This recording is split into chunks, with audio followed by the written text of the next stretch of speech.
Mayamba Kurumjari Adom Ning PBC Impact News ni ay Pinky Okram Manung Hutna Saturday Night Show da ngasi akoina unazagadawriba si lakadawriba January ki tang 13 lamphel da leiba Sankat Talkies da release tawnabagidamakta sem saduna leiraba film PHISHAKHOL hariba film asigi cast and crew gani ahanba maktada I introduce tawjage film asida female protagonist oina saklon langbigadawriba sina Biju matangda akhoi male protagonist Ashok amadi mamagi role da sabigadawriba akhoi ichema Dhanamanjuri gani ahanba maktada guest ahumakpu taram nokchari ahanba question je akhoi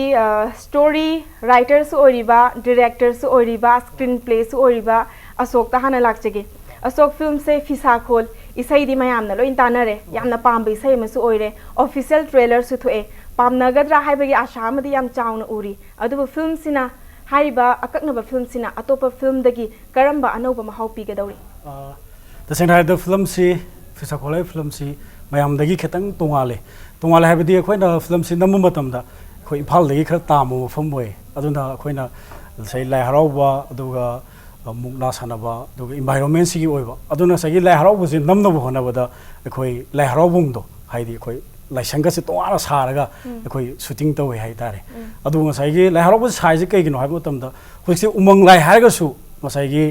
akhoi umang lai harawa sida adi community hall sajanba akhoi gi paipuna umang lai haibo si akhoi umang bu yokhalu umang bu thamgadabani haibo si pandamda thammani haina ina masal lawraga haidi PHISHAKHOL film ji ijabani aduna ngasai gi PHISHAKHOL film si masi yeng kanda mayam do top message mo pi ga daina asa tawe amathangda ichema dong laksake ichema de film am kunbire akoina masak se hek yengba matamda wakhalda ichema na kumgiba film singse ningjang matamda haigiba dialogue phawbaga se mitaga patang chongthoe ba ko de tuna film atopa mai am kum guitar ga su PHISHAKHOL hariba film se particular film se kumba matamda atopa film gadi mana de he simadi aingonda khatang top oi haiba area se karambo oi PHISHAKHOL film se agi character gi unade ingon tongan badi oidre aduga film gi unade tongale aduga agi inaw Ashok si yam nungsiba agi di kolik amani ai family don lona jaba magi kayumam tawase dum oja isi hena bebar kaidna dum tatok tasin tawna aduga PHISHAKHOL si tay ingon da piriba character si mamang da ina sagiba ai si matam da belenda dum pi director sing producer sing dina adu character di adugi part ni la ka dorise aduga film yu na di top mahau di aduki matik phange aina film si masing si samkhara di dum yami ko sigi marak sida kumbak pa mayam sida gi khogi film shooting tawri ngai da shooting taw bal loi dri ngai shooting taw na film yenging ba phaw ba se masigi film sin an boy gane ne khalai di tong an ba pham ma na piri ba magi hisoi line da ga piram mi ba ngagi akhoi de kainum khak phahon bhai dare ko top ado ma mang na sigum ba khalon puthor kani hai bisi ai thajabagi wang badani adu gadi puthor pa matam dadi tongan ba ma khak oram me ba ado samna ra bada mang sa hagi ba mukna ise khoi wari hoina tai yengdri hajuk phokta sahi di phana di am khoi je ado mukna yengdri bu ko numitu da mukna gi pothok se khoina khang hoye ba masana khusana adagi di lai harauba gi sin ga simana namba matam da aidi ta senga lai harauba gi sangli na mada oigadra na khala ga satpa matam da di hekta mana aing kai atum da na matan kaktana hona jaraga lai sanga si saraga man hai si amta di ngulaw ai gi lai sang se le ain e shooting mi ta uzani haraga satpa matam si da khoi gi tu sungba phawe ha ba mase ai haibana aina pangai haibe suna theng ubiraga khangane ko mayamna adagi amuk nungai jari bana magi crowd se moi lai kai di tholokpa mi mayam se akhoi gi hajujik lai harori bazaga amda adumana tende shooting ni habase ai di kawra bani pura lai haroba marang khalla bani mai bi wai riba adagi mai ba sing adagi babuk sing si babuk tongna khoi gi cinema nam bagi yeng bi khuyeng yeng da pura reality ni pura ekta as lai haroba mo pura sagat pa mo phona ba wa khro pose aduna ina mahaw ma soidna maki miyam da yenga kana mado मधुगी पाखम से सोइदना मुगी करिगुम खरा फंगद्रा हाइबी आशा से अंगोदल हाबदी मयाम की participation जे मयाम ना तौदबा यादे ना खल्लगा तौरिबसे film ओइना नतबा असेंगबा ओइना तौरपा real life ओइना लाकपदुदा इचे माना हाना कुइरबा पुंसिगी खोंगचसिदा थेंगनरक्तबा मयाम थेंगनबदुदा हेना ngakpasu phaurineba ai sa se shooting ni haibu kaw lai harauba mo oina dum khalaga ne khoiram baga se lai harauba mong da khoram thokraba ne idi adagi jagoi sari ba mayam si ai nau biju se moi su yoi ko adagi moi na jagoi sari ba adagi ai ni ubra hange mongwanda net panate nong walinga ma publicity chali ha ko moi laikai sida chali ha ko khoi karam ko khulje sida ai ngasai gi samai to hayeng lai harauba manam dori aduna mayam la high film से अना festival की खनब film ने अदुना ma'am सुमाय थोपीरो सी तोबीरो हाय कांदा ngasai ai कायम बे खुके खुलगी ai my Halam लोइनमक थोलागा अदुमा तो shooting के तोवे film shooting tawriba manung siduda film shooting man devida asengba punsi ki thorom ama mali bedo adugumna film se release tawa matam da su mayam na yengba matam da su yamna real oigane na thajai ko chap mana ba wahang mu biju da laksage biju film me ama kumba khoina thengna jare yengjare video album mayama thogle ko sigi khongchat sida film kumakpa mayam marak sida as a character PHISHAKHOL kumba matamda masigi story sina karamba top topa isada hek anoba experience oibagumba se karamba oi ayi onadi sigi film sida daso haide de mama ma'am sulairi daso na aingonda haidi yam tongan ba kaino ma aina ngangai sarakpa character du yam tappe aina sida si film se lori ba role se thoibi haiba yamna khul sida khwaidagi ing tapchabi masak khwaidagi phajabi haidi thabak taw matamda changkhon ba adugi character ma lawjai aina sigi film sida ada kaji tendra hoina su aingonda sumaina sigumba chance ma phangbase ai sam nuai haidi aingonda kai haido no khangde yam harawa po aduga film sida haidi ngahangai tawgiba singduga yamna manada ba haitare haidi hoi tawbudi tawi taw tar ai yamna su tawjadri khangjadri mama hoi dei da so me am tanaraga aingonda moi me amna full support tawraga sumain taw si taw loin ta thok ta sim tawnaraga tawi ado mama hoina so haire sumaina changgiba khotgiba film sida yam change lai harauba dei kai adu ma me am changgiba do ado haidi aingonda di yamna challenging oiba haitare film sida दासोकना सो हाय एंगोन दासोकना सो हाय the award की film सिगी film से अवार्ड की थाजन दोइने दो नंग कन्न होनो तुम हाय एंगोन दा अदे कप्पा मगता आइना सी फिल्म सिदा एग्जामना कप्पेबा कप्पा हाइदी ममाना एग्जामना कई हायनी ओत पसामा हाय तारे अदे ओत आगे कैरेक्टर दी होंगदे ना खाली दो फिल्म की होंगबदे ma'am थेंगने hi story da hongapa character da hongdaba adu numit chupa haidi nokti dum ot piba nai biba dum tawbodo adain tawe ado film se aina su aigi wakhal da su thajaba lei haidi film se myam premiere ulla kan da su punna yengsu yengminasi khangju khangminarni aduga haidi am phajagani haiba yo soi soi dana phajagani aduna film se yeng basu soi soi dana lakti haina biju gi side te gi hairi ko mathang da asok te lakchage asok director oiba ko story line screenplay dialogue si ahum se mi ama khatang na tawbase kayamna challenging oi kai gino di story writer ama oi ba haibse magi matam pumna makse story e basida kok se thadaraga leidune ba screenplay gi namuk tongan ba role ama leigre ba adugi matakte isai su amu film sida yari bi isai gi lyrics sing se isana e na haiba sigi thodang mayam se yamna aseng ba da hai taraga di yame ba role se yame ba kay amuk challenging oi gi karamna thabak se taw mai pak na taw na ba hotna ba da kari challenges thengna gi तसेंदा फिसाखोल film जी अइना इबा मतमदा ngasai sahi ani mukti sange haide sen khara dum iba adum khara dum iba adu aini iba sin ji ade sen namari ji ira kanda ngasai ga igi leim nai ba angang makhai aduga haide atopa imanaba singda khara khangba mafam dei oja gum mom da aina puru kanda ngasai ga aini ibani sine di thoidongna haida ba haitare aduga film maming ju aina haidok teba adu ngasai gi aina si irije wari masa amne haide si फजब्रा सी याब्रा अदु तोब्रा हाइबजे एकदम हंगेवा अद ma'am S याम फजै खोली हाय अदंग साइ आइना film जी मतम दा सी character सिंग से हाइदी आइना film जी इरकान दा आई कनाम उदेवा इसन बिजु दुम उइवा मांगी कनो दा साइ अखोय एक्टर की फंक्शन दे अदु कान दा कनो दा पतवे अंद्रो दा होइसे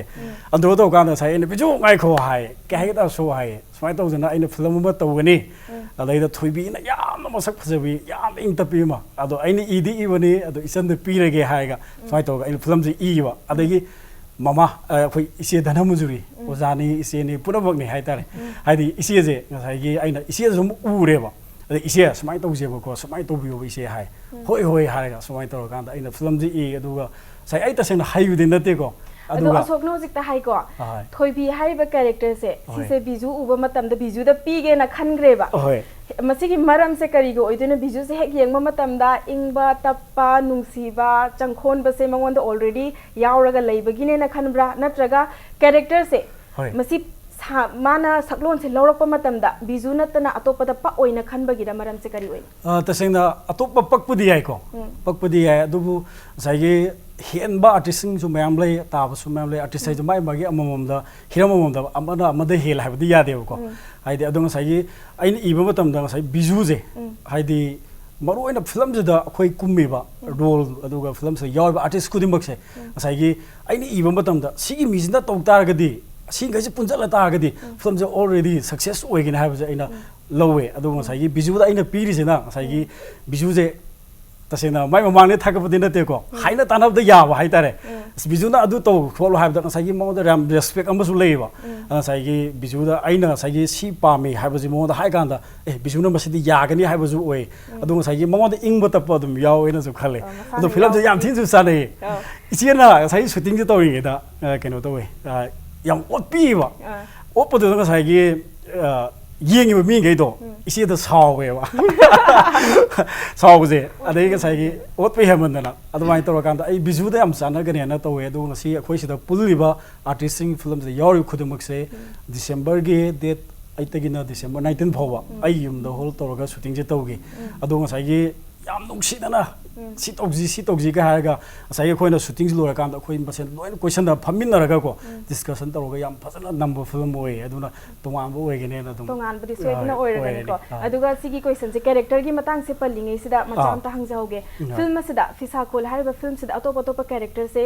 ꯀꯅꯥ ꯀꯅꯥ ꯌꯥꯎꯔꯤ ꯃꯔꯨ ꯑꯣꯏꯅ ꯄꯟꯕ ꯌꯥꯕꯗ ꯍꯥꯏꯕꯗꯤ ꯇꯦꯟꯇꯛꯅ ꯍꯥꯏꯕꯤꯌꯨ ꯃꯔꯨ ꯑꯣꯏꯅ ꯕꯥꯏ ꯔꯦꯗꯤꯃꯦꯅꯟ ꯑꯗꯨꯒ ꯏꯆꯟ ꯅꯔꯃꯗꯥ ꯑꯗꯨꯒ ꯗꯥꯔꯠꯇꯂꯥꯏ ꯀꯕꯣꯂꯩ ꯇꯥꯏꯅꯧꯆꯥ ꯑꯗꯨꯒ ꯖꯦꯅꯤ ꯏꯙꯧ ꯑꯗꯨꯒ ꯃꯃꯥ ꯂꯂꯤꯇꯥꯕꯤ ꯁꯅꯤ ꯌꯥꯎꯔꯤ ꯃꯊꯪ ꯏꯆꯦꯃꯥꯗ ꯂꯥꯛꯆꯒꯦ ꯏꯆꯦꯃꯥ ꯐꯤल्मꯒꯤ ꯀꯦꯔꯦꯛꯇꯔ ꯃꯌꯥꯝꯁꯨ ꯍꯥꯏꯈ꯭ꯔꯦꯀꯣ ꯑꯗꯣ ꯏꯆꯦꯃꯥꯗ ꯄꯤꯕ ꯀꯦꯔꯦꯛꯇꯔꯁꯦ ꯁꯤꯁꯦ ꯅꯠꯇꯕ ꯐꯤल्मꯁꯤꯗ ꯑꯇꯣꯞꯄ ꯀꯦꯔꯦꯛꯇꯔ ꯌꯥꯎꯔꯤꯕꯁꯤꯡꯁꯦ ꯁꯤꯗ ꯏꯆꯦꯃꯥꯅ ꯄꯥꯝꯖꯕ ꯀꯦꯔꯦꯛꯇꯔ ꯑꯃ ꯍꯥꯏꯌꯨ ꯍꯥꯏꯇꯥꯔꯒꯗꯤ ꯀꯔꯝꯕ ꯀꯦꯔꯦꯛꯇꯔꯅ ꯄꯥꯝꯃꯤ ꯐꯤल्मꯁꯤꯗ ꯌꯥꯎꯔꯤꯕ ꯑꯦꯅꯤ ꯀꯦꯔꯦꯛꯇꯔꯗ ꯀꯦꯔꯦꯛꯇꯔ ꯈꯨꯗꯤꯡꯃꯛꯁꯤ ꯑꯐꯕ ꯈꯜꯂꯨ ꯍꯥꯏꯔꯒꯗꯤ ꯑꯩꯈꯣꯏꯒꯤꯗꯤ ꯂꯣꯏꯅꯃꯛ ꯐꯩꯁꯤ ꯈꯛꯇꯅꯤ ꯍꯥꯏꯗꯤ ꯑꯩꯒꯤ ꯏꯁꯥꯒꯤ ꯑꯣꯏꯅ ꯄꯤꯖ ꯀꯔꯝꯕꯅ ꯈꯜꯂꯨ ꯍꯥꯏꯔꯒꯗꯤ ꯃꯗꯨꯗꯤ ꯑꯩꯅ ꯍꯥꯏꯔꯒꯗꯤ ꯑꯩꯈꯣꯏꯒꯤ ꯑꯍꯜ ꯂꯃꯟꯒꯤ ꯄꯥꯎꯔꯧꯗ ꯑꯃ ꯂꯩꯗꯥꯏꯅꯦ ꯃꯆꯥꯅ ꯀ꯭ꯔꯤꯁꯅ ꯁꯥꯔꯒ ꯃꯃꯥꯅ ꯃꯌꯥ ꯀꯥꯔꯒ ꯌꯦꯡꯉꯦꯗꯣ ꯑꯍꯜ ꯂꯃꯟꯒꯤ ꯑꯃ ꯂꯩꯕꯅꯤꯀꯣ ꯈꯨꯗꯤꯡꯃꯛꯁꯦ ꯂꯣꯏꯅꯃꯛ ꯑꯩꯗꯤꯅꯦ ꯅꯨꯡꯉꯥꯏ ꯑꯗꯨꯒ ꯑꯩꯅ ꯈ꯭ꯋꯥꯏꯗꯒꯤ ꯅꯨꯡꯁꯤꯖꯕ ꯊꯃꯣꯏꯗ ꯊꯥꯖꯗꯕ ꯑꯃꯈꯛ ꯍꯥꯏꯗꯤ ꯑꯩꯒꯤ ꯁꯥꯇ꯭ꯔ ꯑꯃꯈꯛ ꯌꯥꯎꯋꯦ ꯐꯤꯂꯝꯁꯤꯗ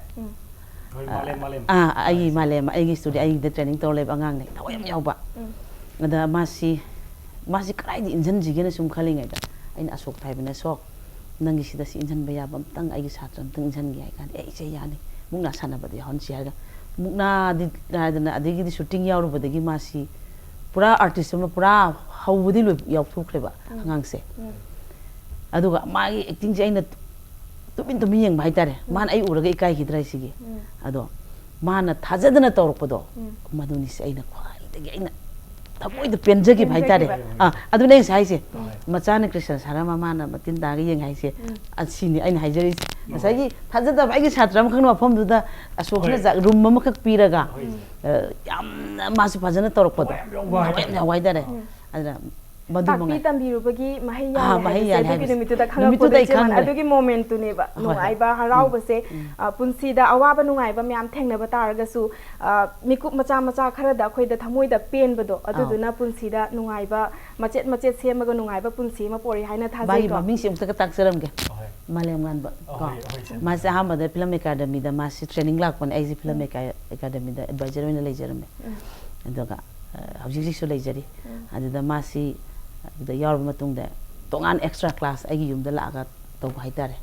ꯑꯗꯒꯤꯗꯤ ꯑꯩꯅ ꯁꯨꯝ ꯃꯥꯁꯦ ꯐꯤꯂꯝꯒꯤ ꯂꯥꯏꯟꯁꯦ ꯈꯔ ꯄꯥꯝꯕ ꯃꯥꯜꯂꯦ ꯃꯦꯗꯥꯝ ꯑꯩ ꯄꯥꯝꯃꯦ खर खंगनिंगी हाइबदिगे सुम आइगी तुंग इलगा मासे सुम शूटिंग खुदिंग पुब हाइतार अदिदा मयाम सिगा खंगनर अबनिना मासी महाव अमतंग दियंग हल्लगे मागे अपाम सिदि थुंग हल्लगे हना अदु याम फजना तवे आई मादि फजना थागले ngasi Manung Hutna Saturday night show si ichi mana hariba male masina yeng biram bataragadi masi am harauna yengongane khale mausing no amgane khale thamoi da pen bado aigi ozana aibu thagat piri se aina hana hotna giba mayam ngasi fawba do hotna ra lakpa mayam do mahayal ena su khalamgani ko mathang biju da lakse gi biju same question character mayam si the remaining character yaure ko comic character khara su yaure phattaba saba bet saba phaba saba khoi ju official trailer da khara uje ada isagi character se nataba atopa character amasum film shooting tawina ba matam da uri banina sigi character sim de ai pame haiba ga yaubra ai di oina di je ai si film sigi oina di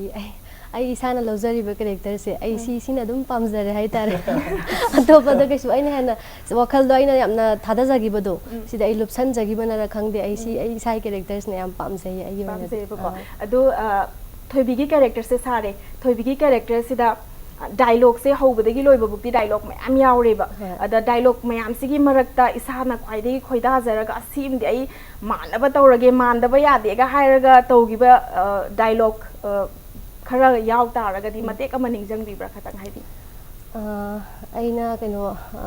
lai harauba chatpa phangdi phangdraga aigi aibu pokpiramba imadugi phiron se mamana mai thadok tikiba sinam khak yawe aina singli ga thokai kap ki bam yawe yam pam jagi ba adi matem tang tawse ga sai da kamai taw du thong ti kap na ai matem ko su kai de matem tang tawse mama ki tang support taw biro ko mai honda pi tha mai tha bai matang na taw jara ge ma ima hai ima matung hai mon taw thado hai bane sigi piece ta mai thado gan ai ni pen sa ne ai na taw no hai ba khang ra nang sit thawai da ba ima sigi piece ta mai thar ga pen ga da gan dai ima ai la le ima matung na mon taw jara ro ima piece ta ti mai tha bai ga no ima thank you do chunge ai yeng ba ka mo de ning ha kero to we ai di loina ba cafe kapong da basu male adu ta na buksu mi lai rau thuk sarak bai mama na thamjara ma pisi ilaga tholap mullaga mu funga lai ru sida mai thari ne kya sathira madagi wai ade sagi mai tharaga musu ngasai mama na bizina phi piraga ba je chatkhe lai harau bu je lai harau halak bu zo mu ngasai mana sinba nu pa da yade na dui molom da mu yimde ta thapi ne ba asi je phati phata ba adu ki sequence la ko matam da artist ne su film se hobadagi kumakpa matam da khatang churaga leidini ba wari se adu na wakhal su tum nungai ram dong mande aseng bagi imalai ki tre habagi wakhan ke tum khalaga lai ram dine ba adu ga mo ichi ma se film da akoina uzaba matam da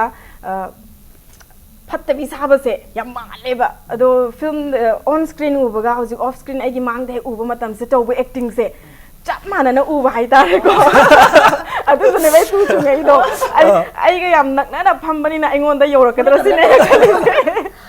adu ga ichi ma da matang hangjaning ba se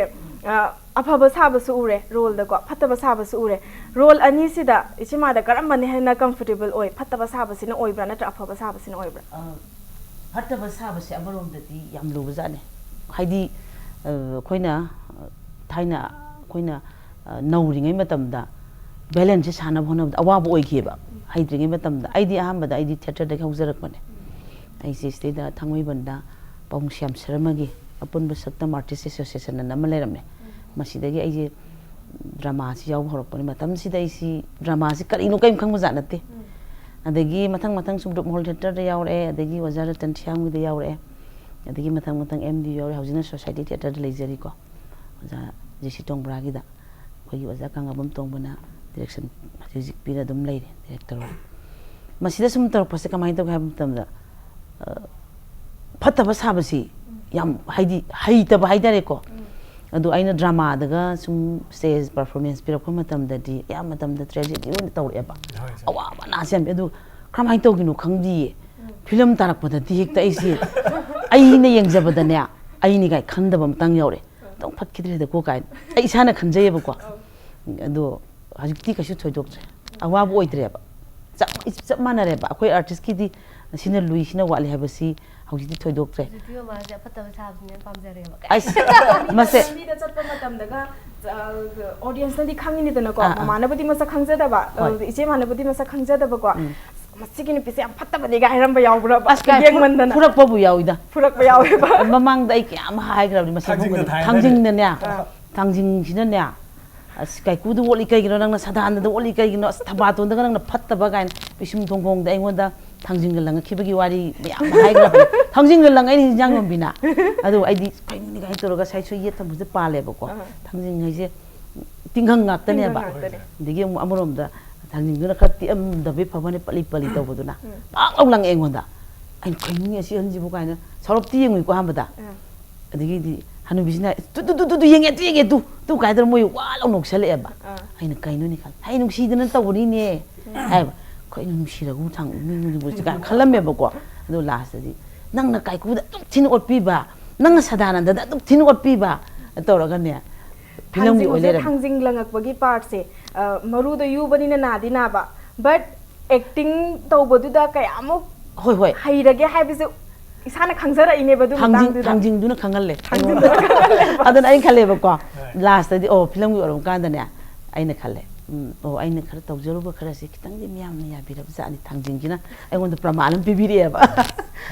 ꯃꯍꯩ ꯌꯥꯟꯕꯒꯤ ꯈꯨꯗꯝꯁꯦ ꯊꯥꯡꯖꯤꯡꯗꯨꯅ ꯑꯣꯏꯈ꯭ꯔꯦ ꯑꯩꯈꯣꯏꯅ ꯆꯠꯄ ꯃꯇꯝꯗ ꯈꯪꯍꯧꯗꯅ ꯄꯤꯕꯤꯔꯛꯄꯗꯣ ꯑꯗꯨꯅꯁꯨ ꯍꯦꯟꯅ ꯅꯨꯡꯉꯥꯏꯔꯝꯗꯧ ꯃꯥꯜꯂꯦ ꯄꯨꯛꯅꯤꯡꯗ ꯍꯥꯏꯕꯗꯤ ꯁꯨꯃꯥꯏꯅ ꯑꯃ ꯐꯪꯗꯣꯔꯦ ꯍꯥꯏꯕꯕꯨꯗꯤ ꯈꯪꯍꯧꯗꯅ ꯐꯪꯉꯛꯄꯁꯤꯅ ꯍꯦꯟꯅ ꯅꯨꯡꯉꯥꯏ ꯅꯠꯇ꯭ꯔꯥ ꯑꯗꯣ ꯃꯊꯪ ꯑꯁꯣꯛꯇ ꯑꯃꯨꯛ ꯂꯥꯛꯆꯒꯦ ꯑꯁꯣꯛꯅ ꯗꯥꯏꯂꯣꯒꯁꯦ ꯏꯌꯦꯅ ꯍꯥꯏꯔꯦꯀꯣ ꯗꯥꯏꯂꯣग ꯏꯕ ꯃꯇꯝꯁꯤꯗ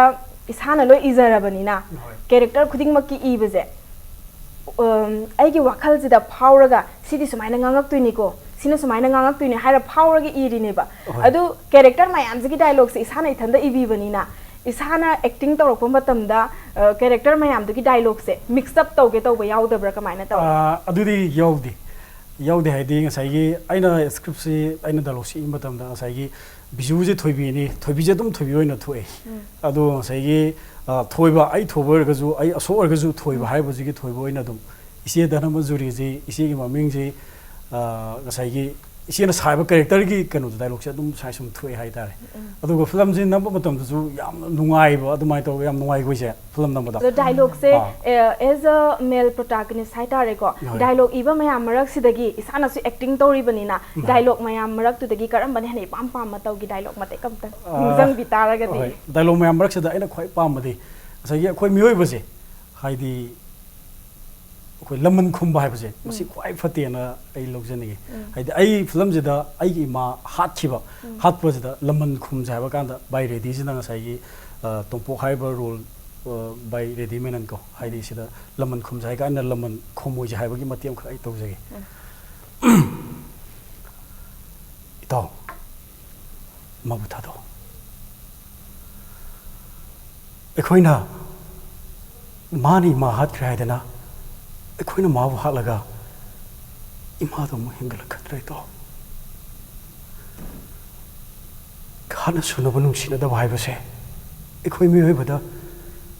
ꯈ꯭ꯋꯥꯏꯗꯒꯤ ꯃꯥꯡꯖꯕꯅꯤ ꯂꯃꯟ ꯈꯨꯝꯕ ꯍꯥꯏꯕꯁꯤꯗꯤ ꯑꯩꯈꯣꯏꯒꯤ ꯏꯊꯧ ꯅꯠꯇꯦ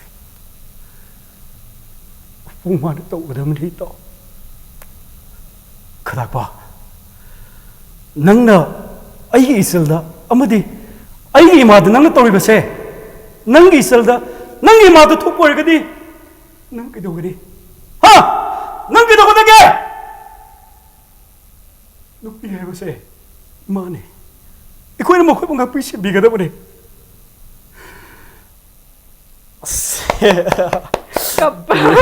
ꯑꯦꯛꯇꯔ ꯑꯃꯅ ꯑꯩꯒꯤ ꯃꯥꯡꯗ ꯀꯞꯄꯁꯦ ꯉꯁꯤ ꯂꯥꯏꯐ ꯎꯖꯕꯁꯦ ꯍꯥꯔꯗ ꯋꯥꯔꯛꯁꯦ ꯀꯔꯤꯅꯣ ꯑꯥꯔꯇꯤꯁ ꯑꯃꯅ ꯇꯧꯔꯤꯁꯦ ꯀꯔꯤꯅꯣꯁꯦ ꯎꯕ ꯃꯇꯝꯗꯁꯨ ꯊꯃꯣꯏꯗ ꯌꯥꯝ ꯄꯦꯟꯕ ꯐꯥꯎꯋꯦ ꯐꯤल्म ꯍꯥꯏꯕꯁꯤꯅ ꯀꯝꯃ꯭ꯌꯨꯅꯤꯀꯦꯁꯟꯒꯤ ꯃꯤडियम ꯑꯃꯅꯦ ꯃꯤडियꯝꯁꯤꯗ ꯑꯁꯣꯛꯅ ꯄꯤꯕꯤꯅꯤꯡꯉꯤꯕ ꯃꯦꯁꯦꯖꯁꯦ ꯃꯌꯥꯝꯗꯁꯨ ꯌꯧꯕ ꯑꯣꯏꯁꯅꯨ ꯇꯥꯡ 38 ꯀꯣ ꯖꯅꯋꯥꯔꯤꯒꯤ ꯇꯥꯡ 38ꯗ ꯑꯗꯨꯒ ꯃꯊꯪ ꯏꯆꯦꯗ ꯑꯃꯨꯛ ꯂꯥꯛꯆꯒꯦ ꯏꯆꯦ ꯀꯩꯅꯣꯒꯤ ꯐꯤल्मꯁꯤꯗ ꯉꯁꯥꯏꯒꯤ ꯂꯥꯏ ꯍꯔꯥꯎꯕ ꯄꯟꯈꯤꯕꯁꯦ lai harau base isai sida utpa matam da su mayam se jagoi saba maiba maibi yaurokpa isai gi background sound si yausalakpa matam da pukning da hek nungsiba thuklauba tu chungba mu phawba ma tawe ado ngasigi punsi sida di ngasigi punsi role sida lai harau ba yaw base phanga khitaba kuire ai ma chatlaga jagoi sathek ama saruge haibasu phangidre ubasu phangidre do ngasigi punsi role sida kayamuk darkar oire na khanbi ge film sida yawse lai harau ba sidi ekhoigi samna harbada mite ekhoigi di khwaidagi thaidagi halamangi mafam mafam khudimakta umang lai haidana ekhoi lekai lekai gi ko masidi mafam khudimakta leraba masidi ꯑꯩꯈꯣꯏꯒ ꯁꯥꯒꯣꯟꯅꯔꯗꯅ ꯂꯩꯔꯒꯗꯕ ꯃꯆꯠ ꯑꯃꯅꯦꯕ ꯍꯧꯖꯤꯛ ꯂꯩꯀꯥꯏ ꯂꯩꯀꯥꯏꯗ ꯈꯨꯟ ꯈꯨꯟꯗ ꯍꯔꯥꯎꯔꯤꯕ ꯂꯥꯏꯁꯤ ꯍꯦꯛꯇ ꯄꯪꯍꯥꯗ ꯍꯔꯥꯎꯕ ꯌꯥꯕ ꯅꯠꯇꯦꯕ ꯍꯦꯛꯇ ꯂꯥꯏ ꯍꯔꯥꯎꯁꯦ ꯍꯦꯛꯇ ꯄꯪꯁꯥ ꯁꯥꯕ ꯅꯠꯇꯦꯕ ꯃꯁꯤꯗꯤ ꯁꯦꯡꯅ ꯍꯥꯏꯔꯕꯗ ꯎꯃꯪ ꯂꯥꯏ ꯍꯥꯏꯕꯁꯦ ꯑꯗꯨꯛꯀꯤ ꯃꯇꯤꯛ ꯂꯨꯕ ꯏꯁꯣꯔ ꯑꯃꯅꯦꯕ ꯑꯩꯈꯣꯏꯅ ꯍꯦꯛꯇ ꯄꯪꯇꯧ ꯇꯧꯁꯟꯕ ꯌꯥꯗꯕ ꯍꯧꯖꯤꯛ ꯑꯩꯈꯣꯏ ꯁꯝꯅ ꯍꯥꯏꯔꯕꯗ ꯀꯔꯤ ꯑꯩꯈꯣꯏ ꯀꯪꯂꯥꯗ ꯂꯩꯔꯤꯕ ꯏꯁꯣꯔ ꯈꯨꯕꯝꯁꯤ ꯑꯩꯈꯣꯏꯅ ꯍꯦꯛꯇ ꯆꯪꯁꯜꯂꯒ ꯄꯪꯇꯧ ꯇꯧꯕ ꯌꯥꯕ ꯅꯠꯇꯦ ꯑꯃꯥꯏꯕ ꯑꯃꯥꯏꯕꯤ ꯃꯌꯥꯝꯅꯒ ꯊꯤꯒꯠꯇꯅꯒ ꯇꯧꯔꯤꯁꯤ ꯃꯔꯝ ꯌꯥꯝ ꯂꯩꯌꯦꯕ ꯑꯗꯨꯃꯥꯏꯅ ꯇꯧꯗꯅ ꯈꯨꯟ ꯈꯨꯟꯗ ꯂꯩꯀꯥꯏ ꯂꯩꯀꯥꯏꯗ ꯂꯩꯔꯤꯕ lai haraurisi heta pangana harau banateba masidi tasengna sahi amagi manungda laikai laikai da harauri se laikai dugi natraga lam dugi adegi laibaki oina afaba phattaba punamak ishwar sina akoina ishwar sida nijaraga khurumjaraga maduda afaba punamak phanbiu phattaba punamak imai pana ngak thupiu kainaga mayam khangai laikai gi hansing adegi amai binaga tawrisi masidi aidi phayena khale aduga film da puthore sisune sisu aidi ashokesin ahan ba uram gadrana khale aisum thengna jabada adesama hujiki matanda masi phayena khale haraubase yamna artha leiba yamna aruba amana hekta pangsa saba pangtau toba yadaba potse lai haraubagi matam yorokpa matamda akoina lei ko parents khara controlling oiba macha sing ma pan tho andaba moida lai harauba yenguge ga haibase irang toba jatoira adugumba ngangbi base sigi matangda kari haibi masi phatte na khal haidi ishwar gi aina khuram jariba matam haidi lai gi bungpham yam leyaba hete pak jagui paksada saba nateba pa da harauba nateba nungalam dagi matamda pena ye kairon gaise te paksak sak ya ponte ai pena ye kairon ngasidi khuyum saksi gaina ta mangonam da phammaga pena khongbam na hairaga pakhong khongba ya nateba magi su matam leije haba akoina ka hena khangjaludraga su haidi pena gi ye kairon gi matam ji karma matam da tawi adegi mu maibi lai mang karma ina phammi lai mang phambagi matam lai mang pham matam da amai ba ima singina mugi masat ama leijari koina ka hena khangundra su ko adu lora kanda nungtil gi matam da jagoi kuthek haptana adegi halaman sing adegi jagoi sari basisu paksa de ta sabanati loisalakpagi laibawla thaba gaisi migi yamna machat ama leijarieba koine ta pangtong tong sambasu ya ponte adun handaki magi PHISHAKHOL si tawu madam da su original mai bi na ta hapta ain haiba ko mai bi paksa sagum si min hayang wanga ngakani aduga akhang ai tanaraga amai aseng bane hape basing do boy puna ukandagi lawe ukandagi mai bi kano maga mari maga adu boy mai ba ani maga moi taruk ne ba taruk sida lupa lising nipan ga chamri pigi aina tarukta masagi harau na lokibra adum lawe piraga ni haidi pura akoina original pam hai tare ngaki toksana ba nataba adega sai aina yaba lakpiyo na yarise film amagi da makoni maina tawgadabani haibada laigi oiba thoram oibani na moi lakning oidoi ba adubu laaga yawbirise adumak akoina yamna thagachani ne na haiba jamana na biju su lai jagoi saba yawre na tra film sida hana su jagoi sabi rakpra saba sing yawba matam da kari phaubi ge haibada ten tak na haibiyo jagoi saba bodi dum yawdi yawre akoigi kaya kawa konba kawa lairembi akhoi su layeba aduda lai harauba jagoi saba khotpa dum yawe ado si film sida su jagoi saba do haidi mi mayam ga do harauba aseng harauba type ta ga saba yawba do adum film ne na khandreba isu shooting ne na adum aseng bo oina adum sare yam nuai na sai se biju ngasi haidoge ba adu akhoi gi thanu se ki lai haroi mofam se thaina akhoi kai bi khu ki lai haro ma ga ya de na to khiba mofam ne ba ada ahal ma khaina na sai gi na do tong hai ba sai gi aina mu pa mina sai umang lai ha ga hojikti community hall sajandana adagi ko environment kan nabagi pai puna ise ko umang lai thamami je sai gi umang wamang kalu haibani haibagi thim dane ba ina ijari de film sida sai gi lai harau du gi nataba haidi lai harau bagi ming da sai gi umang lai gi kano da environment kan nabagi sigi da aina thim je ibani na sai gi hojiki khoi mafam je pai puna thana phara thanambagi wa phasana hol leiba sim mafam da aina sa ba haitare halangai ni ya de ba ada ngasai gi mungna sa bai to kan da sani ga gi mungna to wi ada sani ba ni je khara mal han ji khose na hairam mi ne ba khara mal ji khose hairaga aiju gyan ta de sani ma khutti e ba adu aina ko na yera ta ga phana ko no wan thar leire adagi ai ji phare phar kan de la haro lo kan da yum da la kan bi joi moi mam je kira ga leiram me ba ada kira ga leiram kan du ngasai gi ai ji wakhan se lak na ba to wi su lak ta na du mai to kan da ngasai gi film se kayamuk phajagani haibase nammingai du da thengna ba wa ba isa sokpa khotpa physically sokpa myam yawi ko biju da photo ka pe ba akoi costume ro mi jiten ko moina biju da photo ka kan da biju haidok te ngasi da haidok ge ba haidi ngasai gi khoi mim da pai ba dong no ko photo si tai ba amu ba ma se pai be tar oi adu mai da ta le ba ngasai gi mafam su yam da keno to wai ta re yamna spiritual oiba yamna asengba mayam ne hek chatpada kharasu hangoiba mafam ko aduga film sida kayamuk phajage haibase namgiba matam sida umang laigi ama tawriba mayam se kayamuk phajana film sida portray tauge haibasi lakliba January gi tang 38 lamfil gi sankar tokis ta release to bidini mayam yengba soidana lakpiyo haidini wari su yam nungairi atenba break ama khatang logjage break ki matung da nungairba wari sagadaba myang wali impact news pu mi engta tana leibi mayam bamukana taram nokchari adom na yengbiribasi Manung Hutna Saturday night ni ai Rasnong Thongbam nate ai Pinky Okram he is out of the town aduduna ai mahaki sebo ga singa sima ki sir Rasna toromba thabaga si engonda tawona sinabiram bani audience na ngasi di Raj phamdre kaido bagino haibagi question mayam tawgani ai aduna sengtok cha hobani ngasi akhoina unajariba guest ahumasi January gi tang 38 da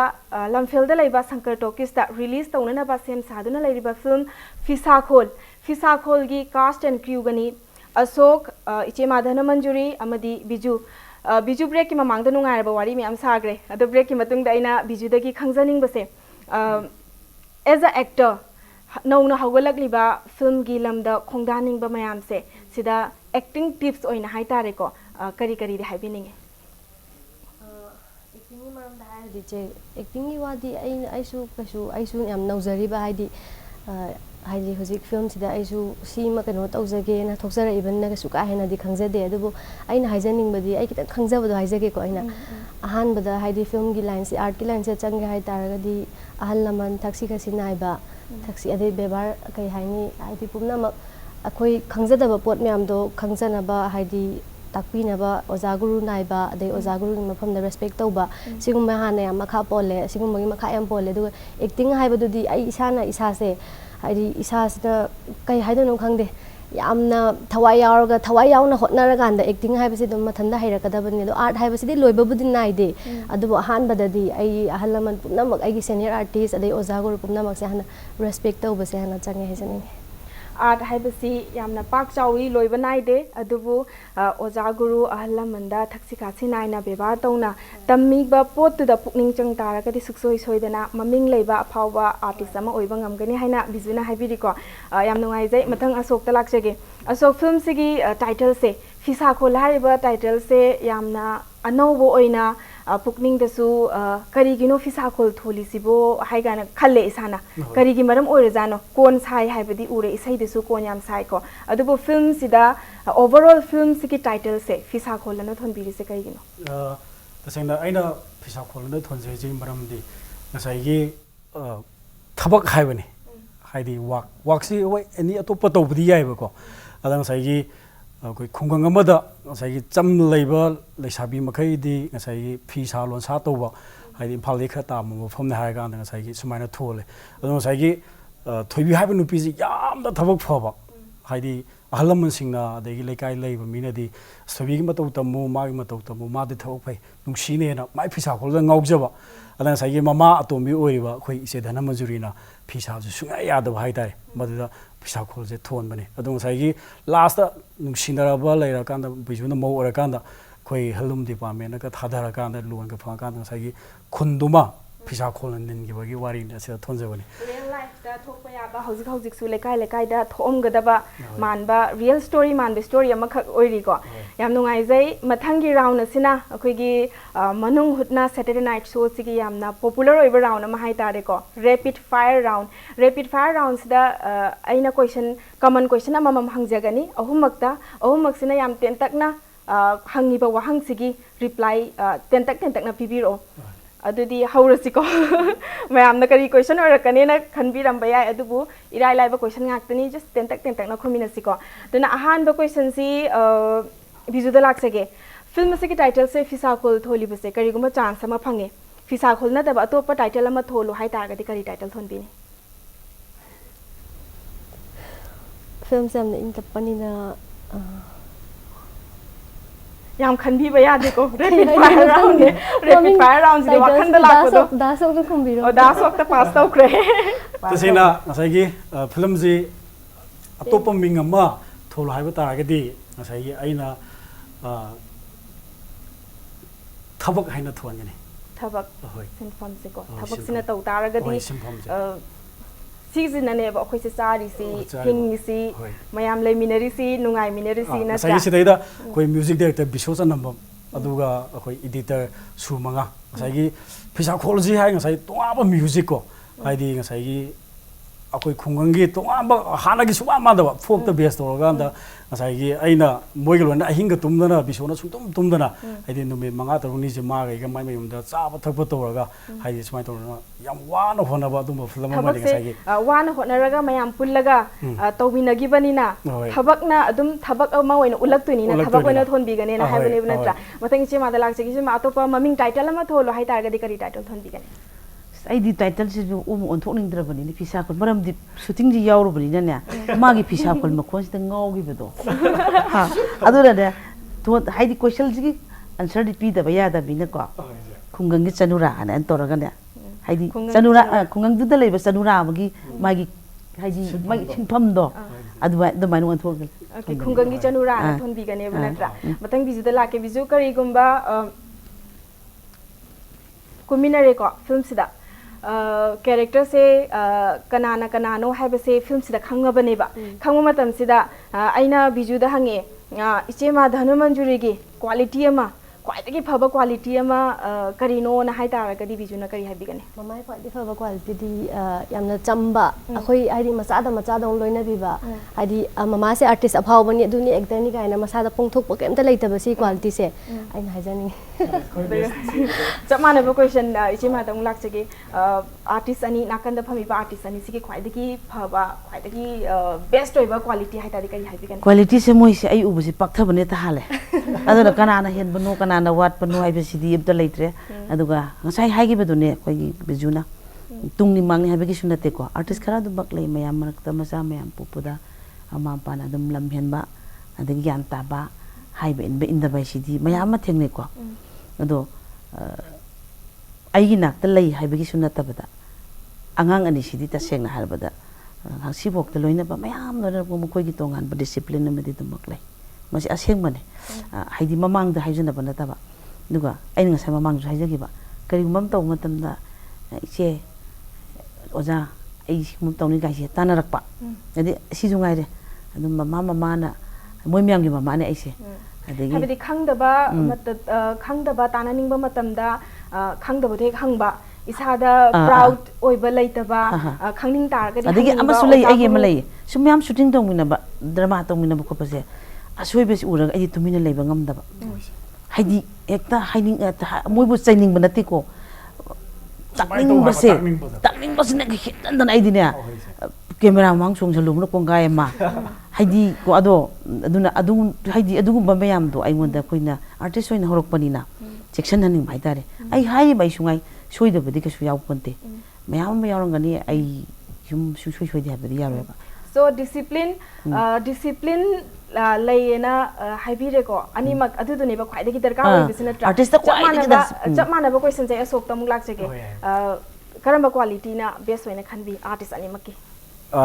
ngasai gi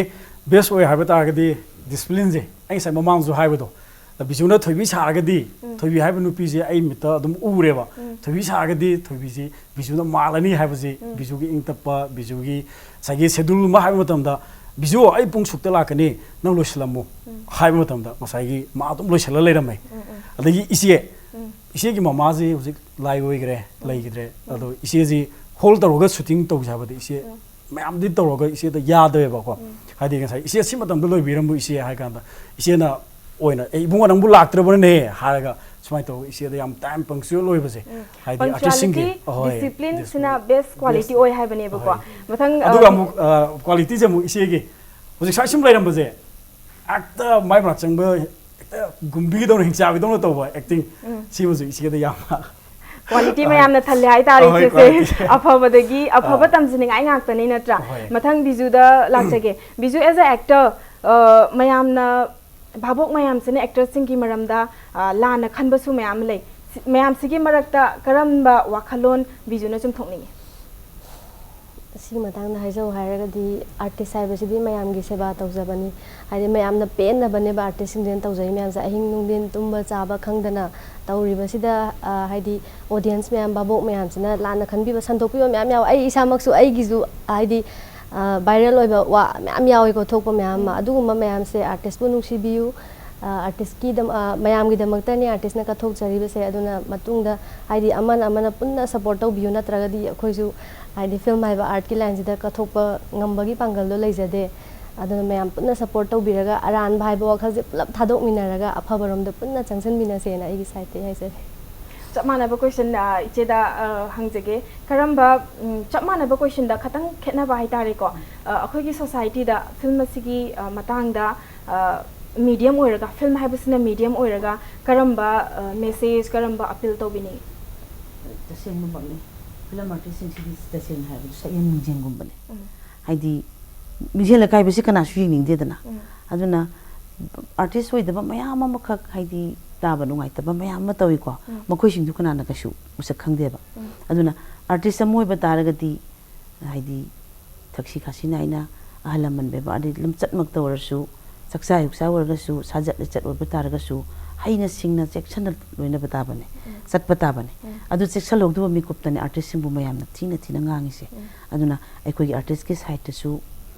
maruin artist sing si mi tina badasu haina tina batare wa ngang badasu haina ngang batare alam loina ba matam dasu taksi khasina ina saksa yusa si amna luba ekoi artist adi mana so ichena haibini ngise artist samo oi taragadi sakel ming senina Tamoi seng na tawba tai atopa kadu karan yawi ba mayam se tawbiganu habadi tawriba mayam se uthorokpa matam da audience na uraga tamduine ba chap manaba question se asok tong lakchage ten tak na khoi matam se wari de mayam sananing ba ko matam se lai salakta bani na live su oi bani ne ek sangtok pa su yada ba ko last oina khoi gi manipur da lairiba audience mayam sida film gi matang do oigera any message spinning ba lai taragadi kari message na habi aina ta seng haragadi message haragadi aiju kasu khungjade haidi aina khwai pamjadawse masai koi mapa halama singjina masagi mamangda hidalang tha any phattaba thaba ma toba isa ugini ko haidana mapang gaina khanbiba aduga adagi macha ma khaina su adai aina torise ai baba ugini si ugini ai laikai ugini haibase sibidi thaksi khasi sugumba phattaba nisa oiro moiro any sugumba se haidi ai towiganu aduga ngasai toragasu masi lepsi santi pamai haijage Ashok side tegi yamna fajaraba message ma pire ko impact tv na santok chaba Manung Hutna Saturday night show sida yengbiriba mayamna tasin biraga loksin biraga akhoi gi nungti gi punsi sida soidana soidana tawbigani na khali guest ahumakna akhoi gi ngasi gi show sida lakpiba show siba thawai hapiba yamna thagachari aduduga akhoi gi show sigi akhoi gi gift partner hai tare ko likla gi side tegi guest ahum gi damakta gift macha amamam tang pizza rice ai kidol tam jage aham bada sok ta pizza gi asok khatang lakpi da ba yadre ko mamang da duka matang da iche gi mu pizza ge thank you